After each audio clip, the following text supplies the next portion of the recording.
네, 안녕하세요. 김원입니다. 오늘 방송은 저도 오늘 재판이 끝나고 나서 바로 거주지로 이동을 하면서 시간이 좀 많이 소요되는 상황이다 보니 좀 편안하게 있었던 일들, 이런 내용들 좀 정리하는 시간을 좀 가져보려고 하는데, 다소 제가 언행이 좀 거칠더라도 양해를 좀 부탁드립니다. 좀 이 사건의 1심이 이제 종료가 됐기 때문에 좀 편안하게 얘기를 좀 해보고 싶었고요. 그리고 많이 궁금하셨을 내용들도 조금 더 전해드리려고 합니다. 일단 크게 오늘 말씀을 드리고 싶은 내용은 이제 저의 관점에서 있었던 사건 진행에 대한 부분들을 좀 설명을 먼저 드리고, 간략하게. 그리고 지금 1심 재판이 이제 끝났는데 1심 재판에 대한 약간 핵심 쟁점, 그 결과, 그런 부분들도 이제 전해드리고, 세 번째로는 재판 분위기에 대한 부분들도 좀 전해드릴 거예요. 그 어떤 상황이 있었는지, 이런 부분들에서 말씀드리고, 마지막에 이제 좀 중요한 게, 아직 뭐 완전히 끝난 건 아니니까 그런 부분에 대한 내용들도 좀 편안하게 설명을 드리면서 가도록 하겠습니다. 제가 다소 눈이 왔다 갔다 할 겁니다. 그건 이제 사진이나 자료들을 이렇게 옮기는 과정 때문에 그런 거고요. 사진이나 이런 것들이 깔끔하게 편집이 돼서 못 들어가는 점도 양해 좀 부탁드립니다. 이제 급하게 올라갈 거라서 아마 많은 게 커트가 안 될 거라, 좀 되게 옛날 느낌의 나는 날것 방송이 나간다는 점 미리 양해를 좀 부탁드리고 시작하겠습니다. 일단은 이 이야기 먼저 시작하겠습니다. 유족분께서 저희 구독자분들께 정말 감사하다라는 말 꼭 전해달라고 하셔서, 네, 제가 꼭 그 이야기부터 먼저 꺼내고 시작하겠습니다. 여러분들의 관심이었습니다. 그리고 제 채널에 함께 모여주셔서, 그리고 그게 이제 외부에 알려졌고, 그러면서 좀 다행히 검거도 할 수 있었고, 재판대에 세울 수 있었고, 그리고 이런 결과가 나온 거라고 생각합니다. 그래서 진심으로 정말 감사드립니다. 일단 재판에 대한 이야기에 좀 앞서서 감정적인 얘기를 좀 먼저 하고 들어가도록 할게요. 현재 이제 재판을 받게 될 문신이 많았던 공범 이 씨가 있습니다. 공범 이 씨는 불구속 상태로 계속 조사를 받고 있던 상태였고, 약 17번의 공판에 막 중간중간에 참석도 했었어요. 중간에 쫓겨난 적도 있었고. 그래서 그 이야기를 들으면서 양쪽의 이야기에 전해줬던 사람인 것 같아요. 그러니까 구치소에 수감되어 있는 이은혜와 조연수에게 양쪽에 대해서 이제 면접 가서, 이제 그 면회를 가서 이런저런 얘기도 하고, 그 이야기가 외부에 조금 흘러나와서 저희들도 그걸 전해받았어요. 이런 이야기를 했다고 해요. 한 징역 20년 정도 나올 것 같다. 감옥을 너무 많이 가봐서 그런 건지는 모르겠는데 자기가 판사인 줄 아는 것 같아요. 한 20년 정도 나올 것 같다라고 해서 항소심까지 가서 깎을 생각이었던 것 같은 느낌이거든요.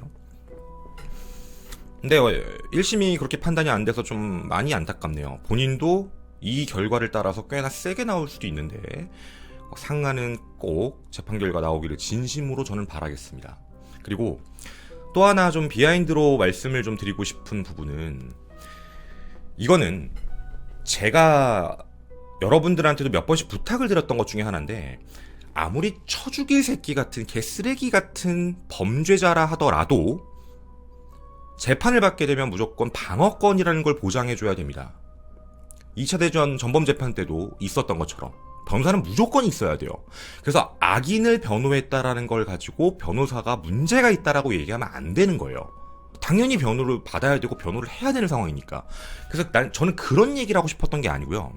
그래서 처음에도 이은혜와 조연수가 사선 변호사가 들어왔다라고 했을 때도 당연히 해야 될 일이다. 근데 제가 예전에 고유정 사건이 있었을 때 변호사분을 제가 이제 속된 얘기로 비판을 했던 이유는, 당시에 재판하고 전혀 상관없는 화제를 이끌어가려고 하면서 이상한 소리를 내서 이건 진짜 잘못된 거다라는 얘기를 했던 거예요. 그건 아닌 것 같다. 그 부분을 얘기를 했던 거고. 그래서 이번 사건이 진행되면서도 저는 단 한 번도 이은혜와 조연수의 변호사분에게 대한 언급을 제대로 하지도 않았어요. 하셔야 될 일을 하는 거니까. 근데 제가 이거는 좀 짚고 넘어갈게요. 이 방송을 보실지는 모르겠는데, 그리고 이게 뭐 기사화가 될지도 모르겠지만, 저는 진짜 개인적으로 여쭤보고 싶었어요. 왜 웃으세요? 왜 웃으시는 거예요? 재판 신성한 거 아실 텐데, 인간이 인간에게, 인간이 인간을 심판하고 인간이 인간에 대해서 신문하는 그런 신성한 장소에, 그리고 그것도 증인신문이었어요. 이 사건의 핵심 증인들이 와서 검찰 측 그리고 변호인 측 증인신문을 하는 그날 왜 쪼개시는 거예요? 안 쪼갰다고 하실 수도 있죠. 제가 이거를 제 뇌피셜로 던지는 게 아니에요. 야, 너가 방청객으로 있었으면 되게 멀리 앉았을 때 그걸 어떻게 봤냐? 아니요. 전 증인한테 직접 들은 얘기를 하고 있는 거예요. 증인이 직접 겪었기 때문에 증인의 말을 그대로 인용해서 그대로 전해드릴게요.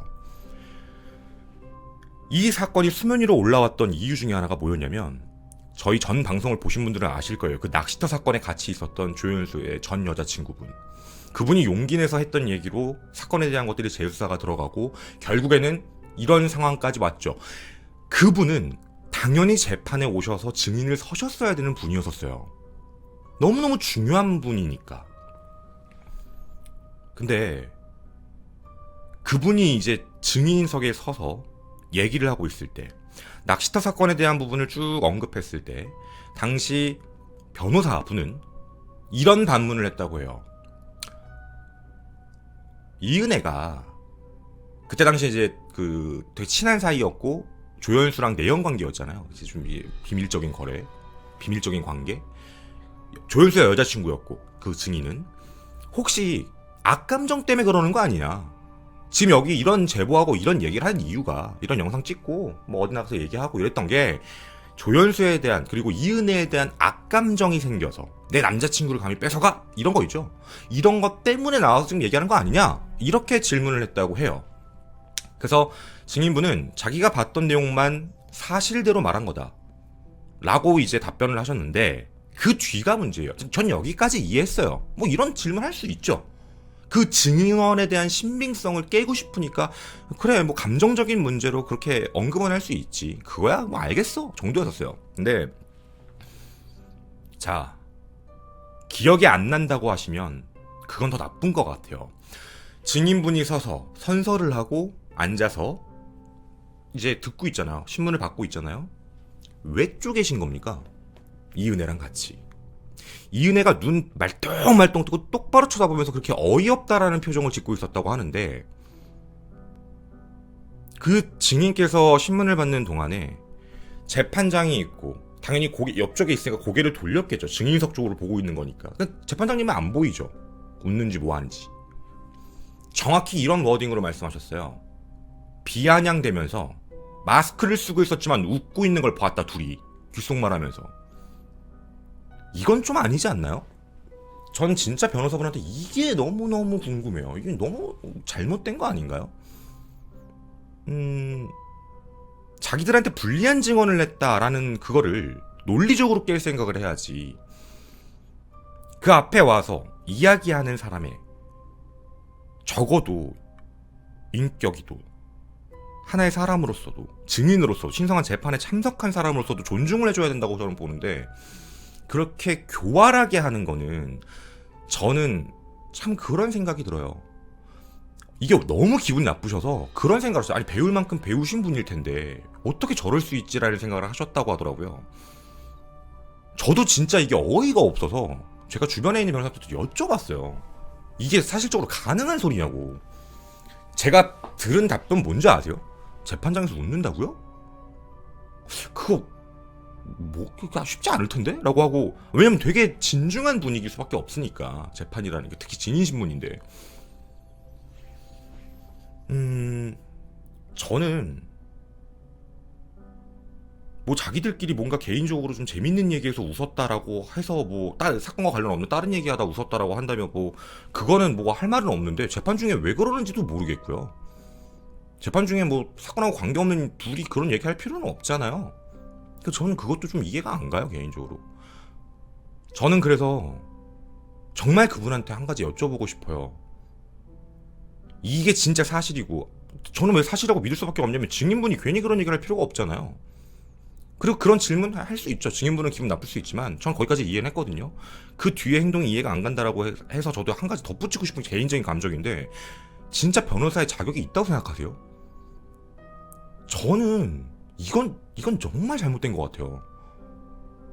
이건 너무한 거 아닌가? 라는 생각이라서.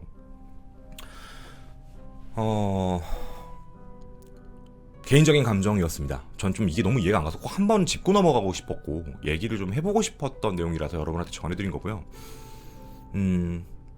오늘이었죠. 오늘 선고가 될 때 원래 선고 공판에는 변호사가 참석을 하지 않아요. 거의 국룰이죠. 그냥 뭐 이제 선고만 하고 끝나니까 변호사가 할 역할이 없어서 대부분 참석하지 않는 게 국룰이긴 해서 오늘도 참석을 안 하고 이은혜와 조현수만 이제 앉아서 선고에 대한 이야기를 들었죠. 검찰 측은 당연히 앉아 있고. 그렇게 해서 이제 오늘 1심 재판이 종료가 됐습니다. 여러분 이제 기사에서 보셨듯이 피고인 이은혜에게는 무기징역, 조현수에게는 징역 30년형을 선고했죠. 그리고 이와 별도로 전자장치 부착 명령을 무려 20년을 때렸습니다. 이 부분에 대한 내용들도 좀 궁금하실 것 같아요. 어떻게 된 건지, 뭐 자기, 부작위 이러는데 이거 좀 뭔가 불리한 거 아니냐에 대한 부분들도 아마 좀 걱정하시는 분들도 많으신 것 같아서 상황에 대한 부분들도 조금 설명을 드리고 말씀을 좀 전해드리는 쪽으로 이제 좀 다음 내용으로 넘어가 보도록 하겠습니다. 일단 사건의 진행 과정에 대해서 간략하게 먼저 좀 설명을 드리도록 할게요. 이 사건이 2019년 6월 30일 날 발생을 했어요. 그리고 당시에 가평경찰서는 이 사건을 변사사건, 사고사로 그냥 내사 종결 처리를 했죠. 하지만 이 부분에 대해서 의심을 했던 사람은 당연히 있었습니다. 바로 보험사였죠. 보험사가 보험금을 지급하지 않았어요. 그랬더니 이은혜가 이런 쌍! 왜 안 줘? 걔는 확신했던 거예요. 이미 뭐 혐의 없고 사고사로 끝났으니까 돈 줘야 되는 게 맞지 않냐 라고 하면서 SBS 그것이 알고 싶다에다까지 제보를 합니다. 거기뿐만 아니라 되게 여러 군데다 글을 올렸어요. 보험사의 횡포라고 얘기하면서. 그리고 이제 그것이 알고 싶다에서 방영이 됐죠. 그게 방영이 되고 나서 저는 방송을 그때 당시에 찍으면서 그런 이야기를 좀 했었어요. 이게 만약에 보험살인이냐면 뭐 파타야 사건도 얘기가 나오고 이러니까 이게 만약에 조직적이든 뭐든 계획적인 보험살인이라면 분명히 몇 번의 시도가 있었을 거라서 그거에 대한 제보를 기다립니다 라고 저희가 영상을 띄웠는데 그 영상을 업로드한 그 새벽에, 당일날 새벽에 정말 놀랄만한 메일 하나 받았고, 그게 바로 낚시터 미수 사건에 있었던 조현수의 전 여자친구분이었죠. 아까 말씀드린 그 증인석에 서셨던 그분의 이야기를 듣고 저희는 바로 촬영 날짜를 잡아서 촬영을 하고 방송에 송출도 못하고 이건 내보내면 큰일 날 것 같아서 제 그때 당시의 속마음은 큰일 났다. 이거 방송 못하겠는데? 너무 깊게 관여하는 것 같은데? 라는 그 걱정이 좀 있었어요. 그래서 일단 그때 당시 이제 유족분들도 같이 계셨어요. 녹화를 할 때. 유족분들한테 말씀을 드렸죠. 이거는 수사기간 넘어가야 될 자료인 것 같다 해서 정확하게 2020년 12월 며칠이었죠 그때? 10월 30일 좀 전이었던 것 같은데 그 날짜의 영상 원본을 그대로 갖고 있었어요. 녹화한 걸. 그때 당시 진술이죠. 그리고 그때 당시 녹화를 딸 때도 정말 신중하게 녹화를 했어요. 그러니까 제가 마치 다 아는 듯이 질문해서 유도신문하지 않았어요. 다 알아서 혼자 말씀하실 수 있게 그렇게 기다리고 있었고 그 내용을 그대로 보내드린 거예요. 왜냐면 저도 인터뷰하기 전에 주변한테 여쭤봤었어요. 절대 질문을 유도하듯이 하지 말아라. 이거 재판 가면 문제 생길 수 있다. 라고 해서 알겠습니다라고 하고 저는 그냥 거의 듣는 입장이었고 그렇게 영상을 찍어서 약 2시간에서 3시간 분량짜리였죠. 그걸 넘겼고 재수사가 시작이 됐어요. 그래서 인천지검까지 넘어가면서 이제 재수사가 시작이 돼서 그 보고독 사건에 대한 텔레그램도 이제 복원해서 이제 확인이 됐죠. 그 텔레그램을 복원하게 된 것도 저희한테 주신 제보자분이 얘기해 준 거예요.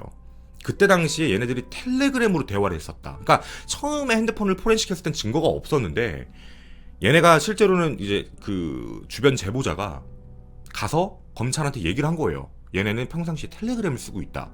그래서 하고 텔레그램을 해봤더니 거기에서 이제 그 증거들이 나타나서 쫙 엮이고 얘네가 검찰 1차 조사 때까지는 아무렇지 않게 받았다가 갑자기 1차 조사 때 너 이 텔레그램 뭐야? 보고독 뭐야?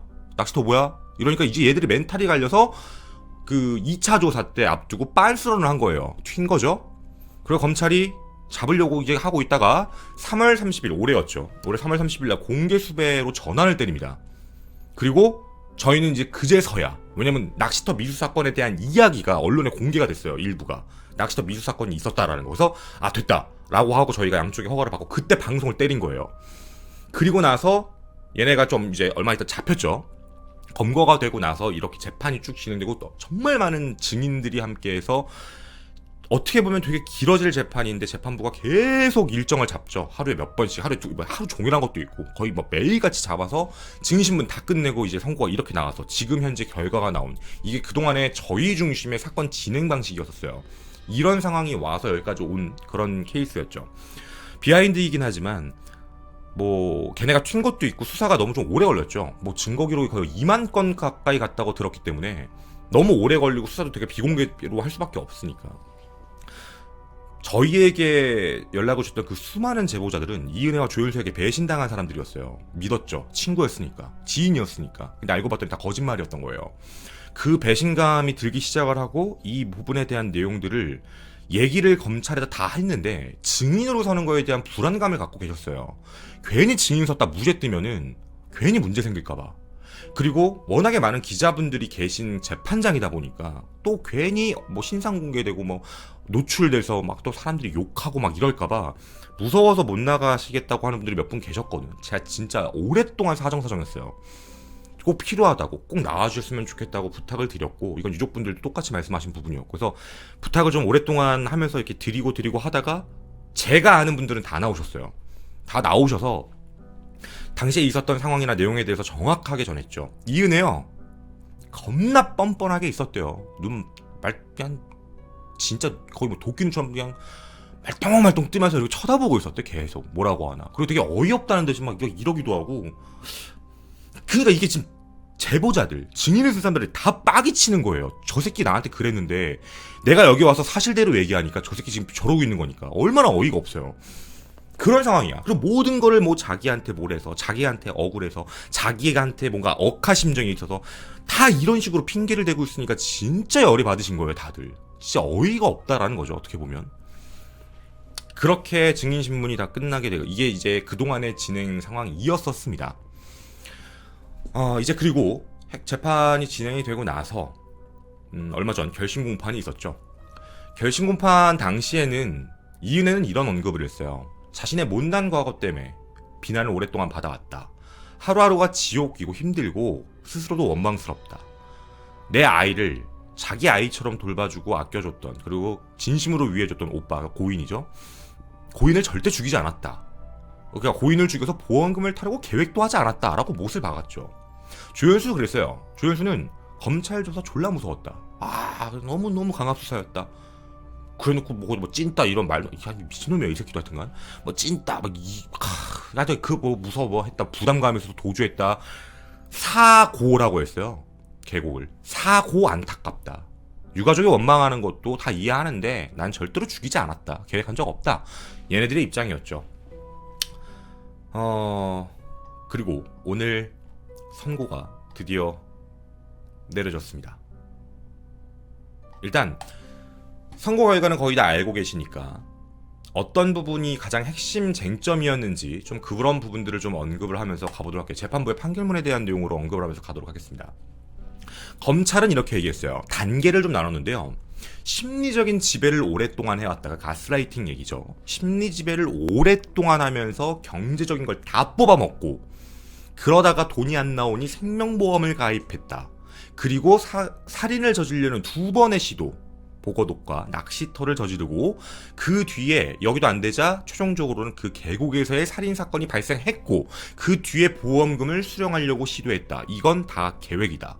해서 둘에게 무기징역을 달라라는 구형을 했죠.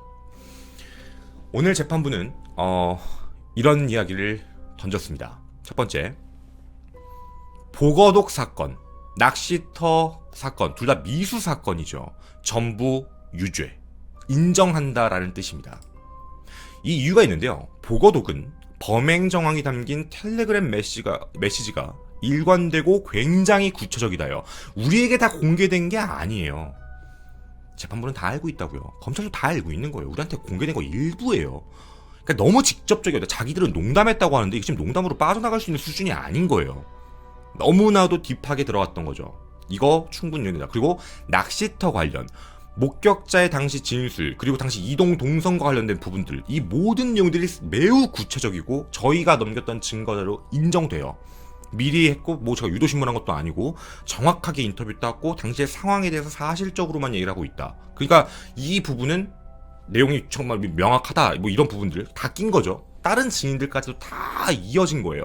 간단하게 말씀드리면 살인 미수 건은 그래서 유죄가 인정됐습니다. 그런데요, 오늘 재판 그 판결 갔다 오신 분들 중간에 좀 당황하셨을 거예요. 그리고 이 사건 기사 보시는 분들 중에 좀 약간 헷갈려 하시는 분들 중에 어디서는 무죄라던데? 뭐야? 라고 헷갈리시는 분들이 계신데 이게 뭐냐면 검찰이 살인 혐의에 대해서 처음에 공소 제기를 했을 땐 자귀에 의한 살인, 그러니까 직접 살인에 대한 걸 언급을 했었어요. 근데 재판부가 중간에 부작위에 의한 살인, 간접 살인을 추가할 생각 없냐라고 검찰한테 얘기를 했고 검찰이 알겠다라고 했어요. 그래서 부작위 건도 들어갔어요. 예비건으로. 그러니까 살인이 지금 범주가 2개인 거예요. 살인 범주 2개. 그 중에 무죄가 나온 건 자귀에 의한 살인, 그러니까 계획, 이게 뭔가 이 부분에 대해서 직접적인 살인 행위를 했다라는 부분은 무죄가 나온 거예요. 그러니까 다시 말씀드리지만 직접 살인은 무죄고 간접 살인은 유죄야 라는 뜻이에요. 그러니까 살인죄 유죄예요. 무죄 아니에요. 살인죄, 야 직접 살인도 유죄, 간접 살인도 유죄 이럴 수 없잖아요. 그 요 부분에 대해서는 제가 조금 쟁점을 좀 잡고 들어가 보려고 할 건데, 일단 법이 금지한 행위를 하는 거, 그러니까 직접 실행하는 걸 자귀라고 불러요. 그러니까 진짜 죽이고 가서 막 밀고 막 이러는 거 있잖아. 직접 행위.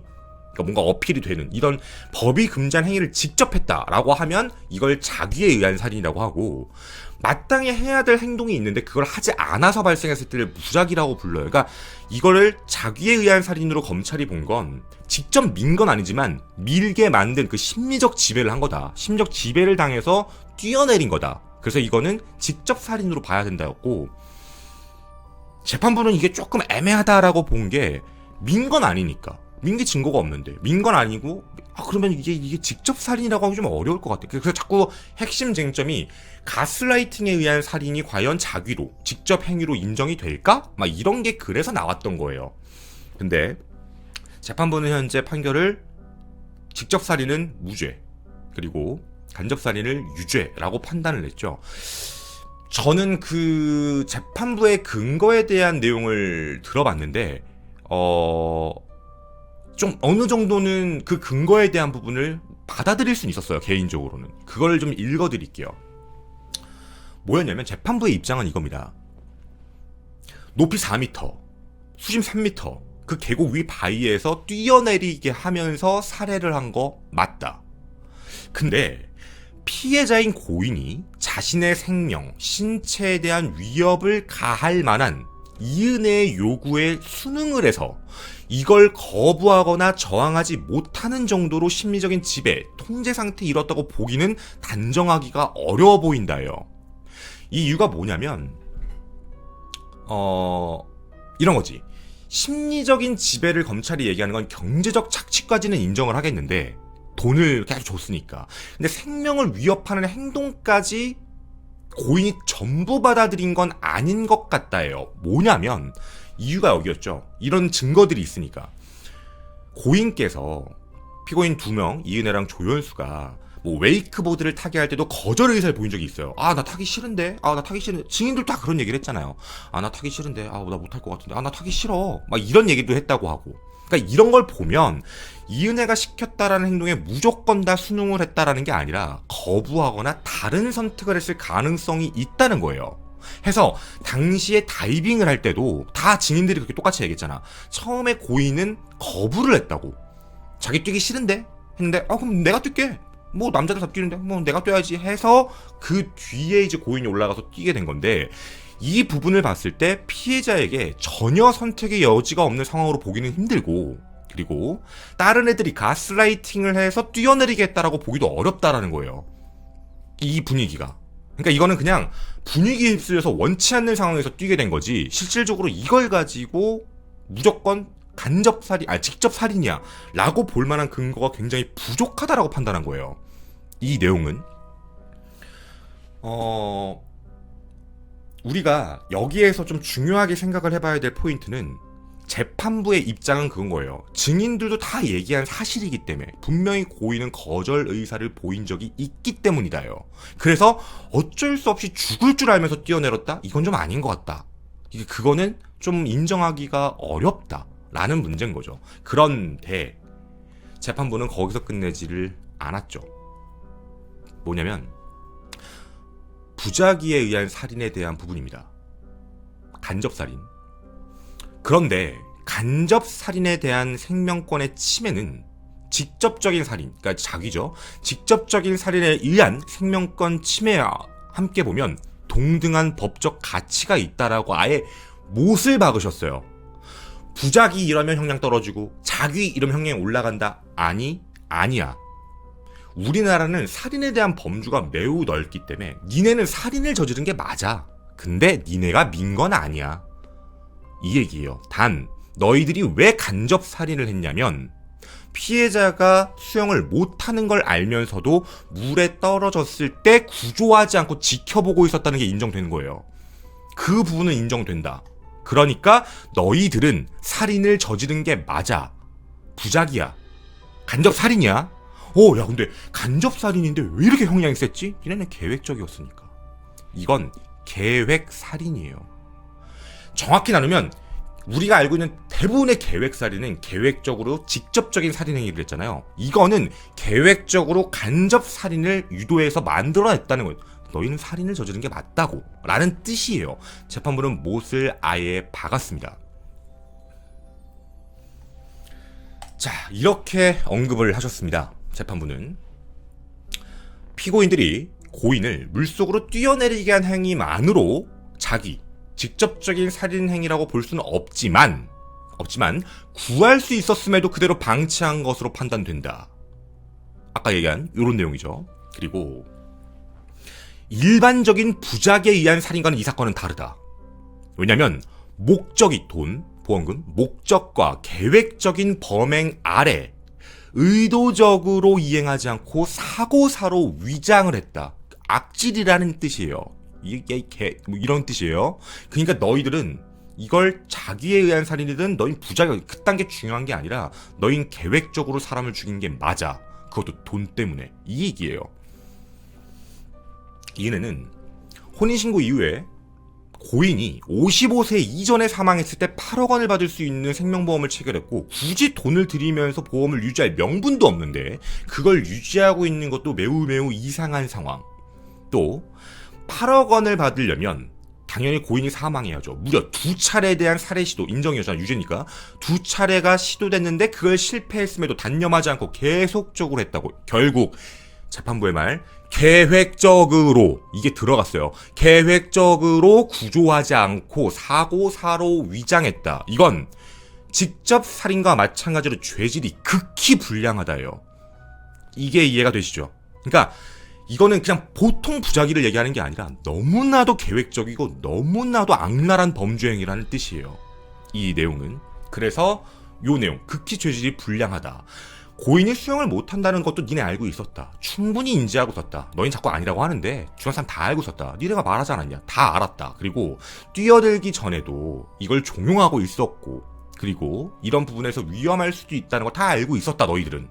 물에 빠져 분명히 포말 나왔잖아. 허우적 거렸다고. 지들은 못 들었다고 하는데. 그리고 거기 목격자도 한 명이 악소리를 들었다고 했는데 허우적대는 긴급 상황에도 튜브 낀 채 느리게 다가가는 등 구조를 위한 능동적인 행위를 아무것도 하지 않았다.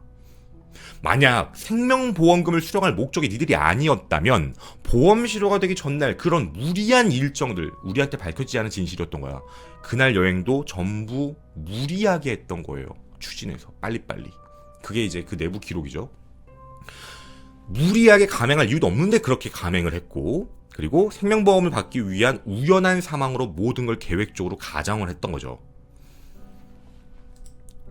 그리고 재판부의 멘트가 정말 셌어요. 저는 이렇게 얘기했어요. 재판부 판결문에 욕만 안 썼지 제가 볼 땐 재판부가 할 수 있는 욕을 쓴 것 같거든요. 그게 무슨 소리냐면 구호조치를 이행하지 않는 지금 사건 있죠. 이 사건을 수법이라고 표현해요. 재판부는. 되게 악랄한 수법. 그러니까 직접적으로 행위를 가하지 않으면 사람 죽이려고 했는데 되게 악랄한 수법이라는 표현을 하더라고요. 그리고 특히 붙였죠. 특히 이은혜는 어떠한 죄책감이나 죄의식도 없이 살해 시도를 반복했고 계곡에서 피해자가 사망하지 않았더라면 우리가 항상 방송에서 했던 얘기죠. 끝나지 않았을 거라고. 죽을 때까지 범행을 시도했을 게 자, 그 다음 말 중요합니다. 재판부가 한 거예요. 분명하다. 그럴 수 있다와 분명하다는 다른 말이에요. 이거 무슨 뜻인지 이해하시죠? 재판부가 욕만 안 쓴 거야. 너무 이 재판부는 판결문을 쓸 때 되게 신중해야 되는 게 맞는데 거기다 분명하다라고 못을 박았어요. 이때 사망하지 않았더라도 계속 했을 거, 죽을 때까지 했을 거다라는 것. 그리고 안 끝났죠. 방송국에 직접 이후 제보하는 등 대범한 행동까지 보이기도 했다. 이 사건의 이은혜는 사회적으로 영구히 분리할 필요가 있다라고 못을 박죠. 보험사에 생명보험금이 지급되고 그게 지연되니까 자신의 범행이 아싸 다 됐네. 가평경찰서에서 그냥 종결사고사 아싸. 자기가 직접 막 얘기하고 뭐 언론사 통하고 이런 거 보면 진짜 나쁘다라는 거예요. 보험금 타내려고 별짓을 당한 거니까. 그리고 이로 인해 재판부는 고인과 유가족의 입장도 대변을 해주셨습니다. 피해자는, 그러니까 고인이죠. 고인은 사랑하는 부인과 지인, 조연수죠. 탐욕으로 인해 극심한 공포와 고통 속에서 생명을 잃었고 유가족도 감당하기 어려운 고통을 받고 있고, 그런데도 얘네들은 수사 초기부터 적극적으로 범행을 다 은폐하려고만 하고 분리하자 도주까지 켰다는 얘기죠. 진정 어린 반성을 하거나 참여하는 모습 아무것도 없는 걸 고려했다. 그러니까 너희들 형량 센 이유다 이 뜻이에요.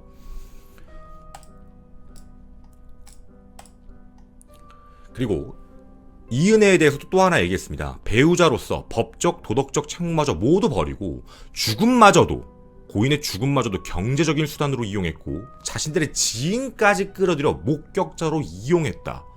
다 인정된 거예요. 그동안 저희가 얘기했던 거. 진짜 세게 들어간 거예요. 악랄하다는 얘기죠. 그리고 조연수에 대한 언급도 하셨습니다. 이은혜가 여행, 낚시, 레저 활동 등을 가장해 피해자를 데려갈 때마다 조연수가 주도적으로 여행을 계획했고, 조연수가 없었다면 살인 미수나 살인 범죄를 이은혜가 실행할 수 없을 정도로 핵심적인 역할을 담당했다라는 증거가 나온 겁니다. 그래서 조연수는 못 빠져나가는 거예요. 우리한테 공개가 안 될 뿐이에요. 증거자로 다 옛날부터 얘기했잖아요. 우리한테 나오는 게 다가 아니라고. 내부에 다 자료들 있고 확인하고 있고 그걸 보고 얘기하는 거라고. 고인은 조연수에 대해서 친한 동생으로서 생각해서 이은혜 아내죠. 이은혜에 대한 갈등, 고민 등을 상담하는 등 그렇게 신뢰까지 했는데 조연수는 피해자를 속이고 조롱하며 돈을 뜯어내다 결국 살인까지 저질렀다고 해서 조연수에게도 죄책에 상하는 엄중한 처벌이 필요하다라고 결정을 내리셨습니다. 이런 이유로 재판부 판결문은 이은혜에게는 무기징역, 극히 불량, 조연수에게는 징역 30년형을 선고했죠. 여기서 끝나지가 않았습니다. 하나가 더 붙었죠. 사실 저는 개인적으로는 놀랐어요. 재판부가 전자장치 부착 명령을 이제 검찰이 구형했어요. 그거랑 보호관찰 5년. 근데 보호관찰 5년은 기각했는데 전자장치 부착 명령을 20년을 청구했어요. 그러니까 나오면 20년 동안 차고 있으라는 얘기야. 그리고 행동 거주 반경 제한 이런 거잖아. 외국 못 나가고 시간대 막 제한시키고 이런 거. 근데 저는 사실 그게 안 될 줄 알았어. 왜냐면 전자장치 부착 명령은 대부분 이렇게 살인을 또 저지를 것 같거나 하여튼 좀 약간 좀 센 애들 많이 주고 성범죄 이런 애들 많이 주기 때문에 이거는 기각되지 않을까라는 생각이었거든요. 근데 이거를 받아줬고요. 받아준 이유가 있어요. 재판부가 이렇게 말했어요. 나와서 살인을 저지를 가능성이 있다. 이게 그러니까 우리가 다 모르는 거야. 그 안에 여러 가지 내용들이 재판부는 다 갖고 있잖아요. 재판부가 봐도 얘네는 진짜 위험한 새끼들이에요. 얘네는 사람을 돈으로 보고 목적을 위해서라면 어떤 수를 써서라도 죽이겠다라고 보여지는 거예요. 근데 우리한테 딱 공개가 안 됐을 뿐이지만 내부에서 봤을 때 이게 너무 악랄한 거지. 해서 안 되겠네. 니들은 전자장치 부착 명령을 받아야 돼. 라고 해서 얘네가 출소를 하더라도 전자장치는 20년간 장착을 해야 됩니다. 그리고 행동에 대한 제약도 있고 외국 나가는 다 제약이에요. 모든 제약을 건 상태로 살아가야 돼요. 나오더라도. 그러니까 영원히 자유롭지 않게 하겠다라는 재판부 얘기죠. 사실 여러 가지 언론에 대한 기사를 봤습니다. 봤더니 가스라이팅 심리지배에 대한 부분이 왜 인정되지 않았을까? 가석방에 대한 두려움도 있고 심리적 지배는 왜 유죄가 나오지 않을까? 여러 가지 이야기들이 있는데요. 여기 이 사건에 대한 결론을 좀 하나 말씀을 좀 드리자면, 이 사건 내에서 재판부가 판단하는 가스라이팅에 의한 살인은 좀 애매하다라는 게 행위에 대한 걸 거절을 했던 의사를 보인 고인이었기 때문이에요. 이게 없었으면 모르겠어. 시키는 대로 다 해서 심지어 지배를 당했으면 모르겠는데 거절 의사를 밝힌 적도 있었기 때문에 그걸 부정하지 못하는 거예요. 왜냐면 모든 증인들이 얘기를 했으니까. 그러면 일단 하나는 분명히 인정한 거예요. 심리적 지배를 통해 경제적 착취했다 인정. 그건 맞는 거예요. 그건 틀렸다는 게 아니에요. 그걸로 살인행위를 입증할 수 있냐 없냐는 여기서 핵심 쟁점이 아니라는 거예요. 여기서는 간접적인 살인을 분명히 저질렀고 그 살인의 목적과 범행 동기가 모두 다 계획적이기 때문에 그냥 계획 살인이에요. 계획 살인이니까 형량이 이렇게 나온 거야. 쉽게 얘기하면. 그래서 이 부분에 대해서 굉장히 타이트하게 했죠. 자, 이제 다음 얘기는 좀 궁금해하실 부분인데요. 무기징역하고 30년 나오니까 항소하겠네? 당연히 하겠죠. 검찰도 지금 그 조현수 때문에 항소를 할 것 같은데 얘네는 지금 항소 의사를 밝혔어요. 항소하겠다. 하겠지.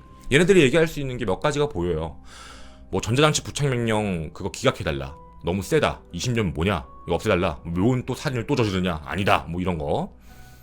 뭐 그런 얘기 할 거고. 또 하나는 두 번째는 예를 들면 아니 형량이 너무 세다. 양형 기준표를 보더라도 부작위한 살인이 형량이 왜 이렇게 세게 나오냐.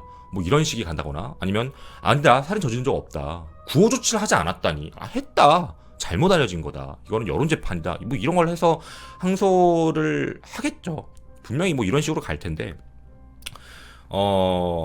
항소심 재판부가 기각할 만한 이유가 없다면 당연히 항소심이 시작될 겁니다. 근데 항소심 재판부가 이걸 형량을 깎아줘야 되면은 1심 재판부가 얘기한 확실한 내용들을 뒤집어야 돼요. 그런데요, 여기서 중요한 포인트. 아까 제가 말씀드린 것 중에 재판부가 이렇게 판결문을 썼을 때 너무 명확하게 쓴 단어들 있잖아. 너무 강하게 한 말.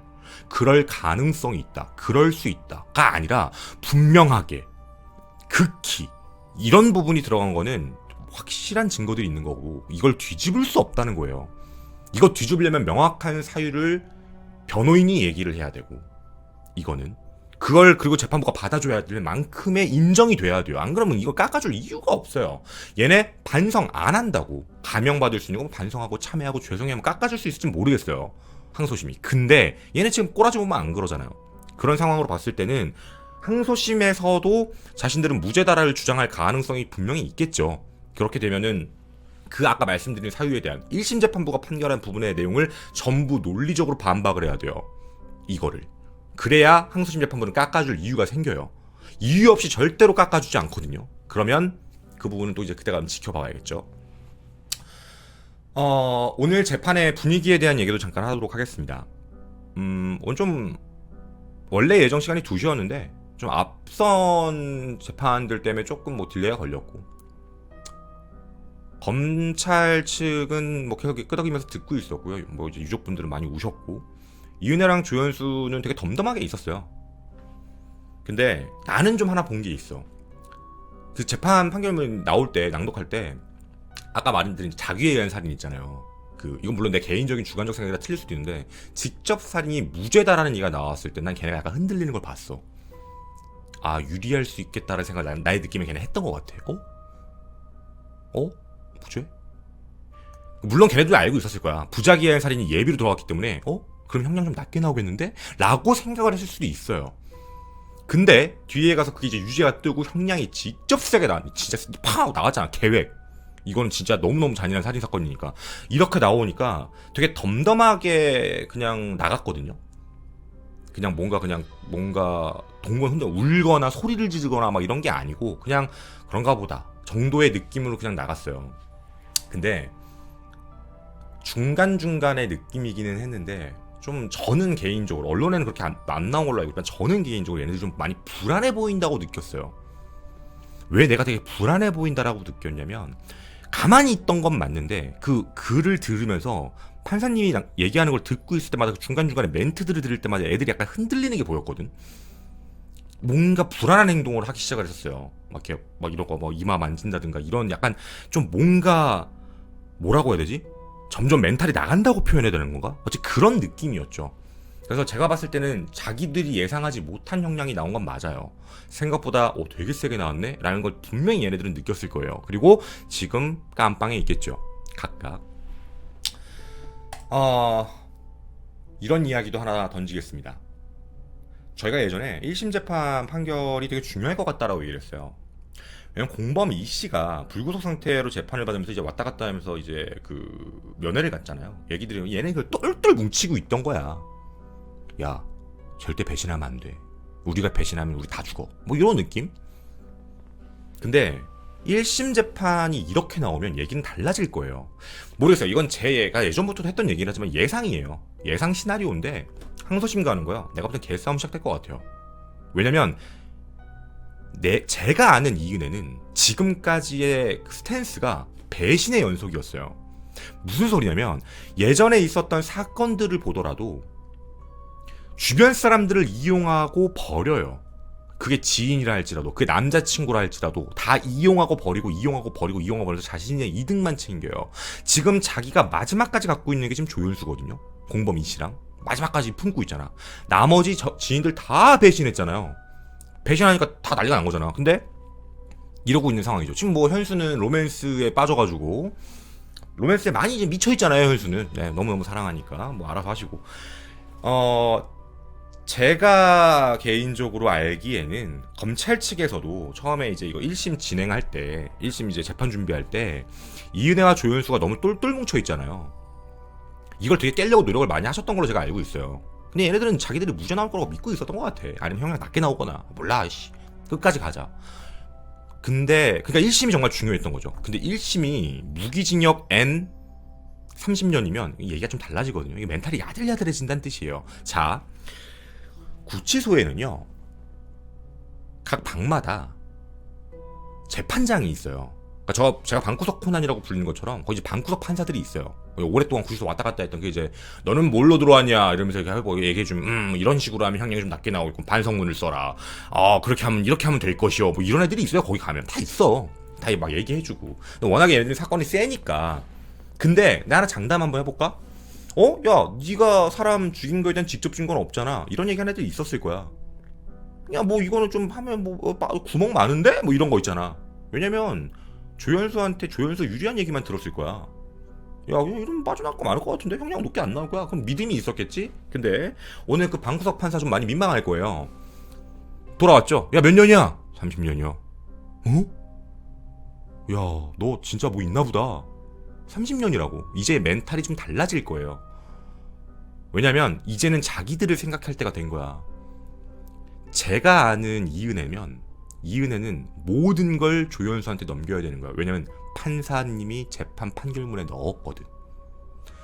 이은혜는 조연수가 없었으면 정말 살인 시도를 할 수 있었을까 싶을 만큼 모든 계획, 여행 계획 이런 것들이지. 이걸 조연수가 했다라고 하잖아. 판결문에 써있잖아. 이은혜가 지금 살아남으려면 방법은 딱 하나예요. 이거 현수가 시켰어요. 흑흑흑. 현수가 저 남자 관계 폭로한다고 하면서 시켰어요. 흑흑. 이거밖에 없어요. 이렇게 해서 몰아쳐야 돼요, 걔한테. 그럼 현수는 로맨스, 거의 로맨스니까 지금 달달하니까 지 혼자. 내가 분명히 이렇게 배신당할 거로 얘기했는데 달달하니까 가만히 있다가 난 믿을 거야. 근데 이제 검사가 와서 얘기하겠죠. 야, 다 풀었다. 너라며?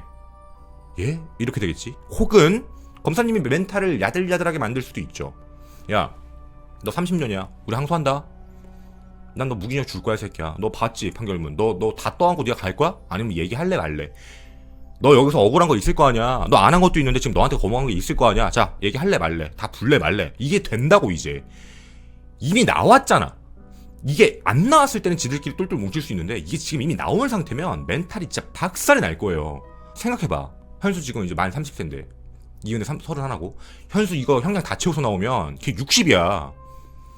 60인데 나와가지고 80살까지 그 전자장치 부착하고 다시 돌아다녀야 돼. 걔는 또 그게 생각해봐. 여러분 이게 물론 가석방 기대할 수 있죠. 그건 우리 생각이야. 가석방 되는 거 아니요. 여러분 그 안에 있는 애가 가석방 생각까지 할 수가 없어. 일단 자기가 생각해봐도 이거 좆됐다 이 느낌인데 와 이거 잣됐다. 야 이거 씨부레 이거 어떻게 하지? 이 정말 머리가 복잡해지는 상황일 거예요. 아니 우리는 아니니까 우리의 입장으로 우리가 그 마음을 이해할 수 없지만 우리가 상상이라도 한번 해보자고. 무죄 받을 거야. 괜찮을 거야 하고 심리적으로 안정을 하고 있었어. 이거 입증 안 돼. 괜찮을 거야. 안 될 거야. 괜찮을 거야. 안 될 거야. 30년? 이게 무슨 생각 들 것 같아요? 여러분 같으면 진짜 무슨 생각 들 것 같아요? 여러분이 진짜 그러고 왔는데 30년 선고 받고 들어왔어. 구치소에서 뭔 생각 들을까? 내 인생 한 번인데 지금 이게 30년짜리인 거야. 와, 이거 진짜 멘탈 갈리는 일인 거야, 진짜 이거. 이건 쉬운 게 아니라고, 선택이. 저는 그런 생각이 들어요. 항소심 재판 열리길 바랍니다. 네, 해야죠. 그리고 개싸움 시작되길 바랍니다. 내 예언이 맞아떨어지길 바라요. 진짜로. 그리고 개싸움 돼서 이 사건의 진실이 세상에 다 알려졌으면 좋겠어요. 기다릴게요. 개싸움. 그리고 이 방송 못 보죠. 이제 그 공범도 재판받고 이제 저기 나올 거니까 전해줄지 안 전해줄지 나도 모르겠는데, 현수야 정신 차려라. 현수야 정신 차. 내가 전부터 얘기했지, 현수야. 이게 이 영상 편지가 너에게 도달할지 나도 모르겠는데, 현수야, 형이 전부터 얘기했잖아. 너만 좋아하는 것 같다고, 너만 속은 것 같다고, 넌 세상에 이게 내가 전부인 것 같지. 걔는 너 호갱 새끼로 보고 있다고 내가 몇 번씩 내가 증거자료도 보여줬잖아, 방송에서. 현수야 정신을 차려라. 너 내가 볼 때는 그래, 내가 다 떠안고 갈게. 혹시 너 지금 나만 30년에 너무 미안하네 뭐 이런 마음이냐? 미친 거 아니지? 너 죄 있는 거 맞으니까 너 죄만큼 처벌을 받아야 되거든. 불어라. 그리고 같이 한 애들 다 불어. 안 억울하냐, 공범 이씨? 공범 이씨가 너한테 떠넘겼잖아. 그 조력자 조씨가 너한테 떠넘겼잖아. 너 알잖아 그거. 얘기해 그냥. 그렇다고. 아니 그게 팩트인데 어떡해. 그게 진실이니까 얘기해. 네 입에서 그 얘기가 나오면 돼. 이제 줄줄이 끌려갈 거야. 너만 30년 받으면 억울하지 않니? 난 그렇게 생각하는데. 너만 그렇게 받으면 너무 열받잖아. 얘기해. 괜찮아. 그리고 너도 형량 세게 나올 거야. 걱정하지 마. 제가 이 이야기를 전해드린 건 아직 남은 공범들이 있습니다. 조력자들도 있죠. 공범 이씨에 대한 재판도 남아있고, 도피를 도운 애들도 있고, 이게 다 재판이 들어가는데 다 놀랬을 거예요. 1심 재판 세게 나와서. 왜냐면 이게 세게 나와야 뒤에도 세게 가지. 검찰은 이걸 근거, 이 재판 판결문을 근거로 이제 그 뒤에 가서 이제 얘기를 할 거니까. 잘 가시고, 개싸움 기다리고 있겠습니다. 진심입니다. 그리고 요런 걸 하나 좀 띄워보고 싶네요.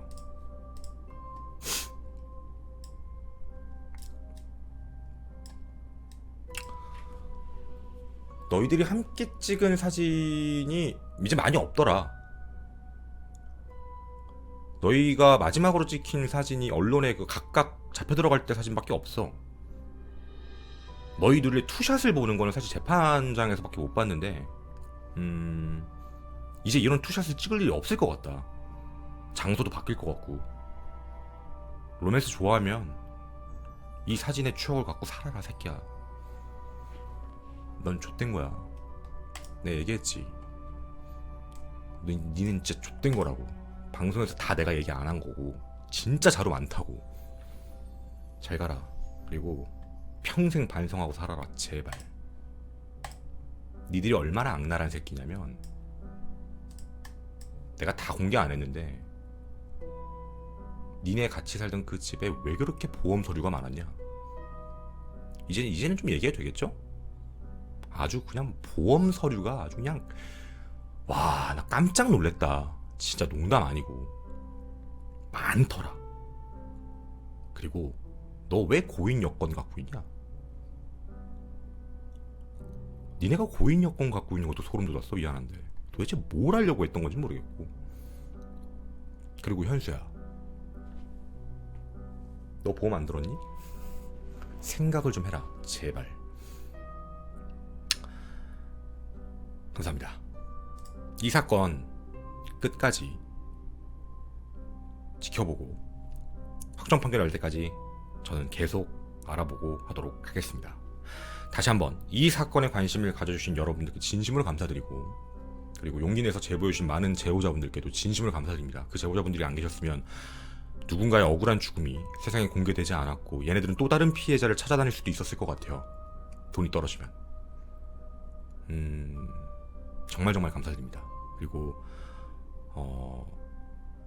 유가족분들 정말 고생 많이 하셨고 많이 힘드셨을 텐데, 오늘 그런 말씀 하시더라고요. 오랜만에 좀 발 뻗고 잘 수 있을 것 같다라고 하셨는데, 조금이나마 마음이 좀 편안해지셨으면 좀 좋겠습니다. 그리고 이 사건을 수사하고 조사하셨던 많은 분들, 방송국 관계자분들도 계시고, 그리고 각 경찰, 그리고 이제 검찰청 많은 분들 정말 진심으로 고생하셨고 감사드립니다. 늘 말씀드리지만 선 넘지 않고 제 자리에서 제가 할 수 있는 선에서 여러분들한테 내용을 전할 수 있게 그렇게 노력을 하도록 할 테니까요. 여러분들도 제가 사실 이은혜 사건을 방송하고 나서 한동안 영상을 올리는 것들의 개수를 줄였었어요. 너무 저에 대해서 다르게 좀 제가 그런 게 진짜 좀 부담스러운 건데, 저 일반인이고요.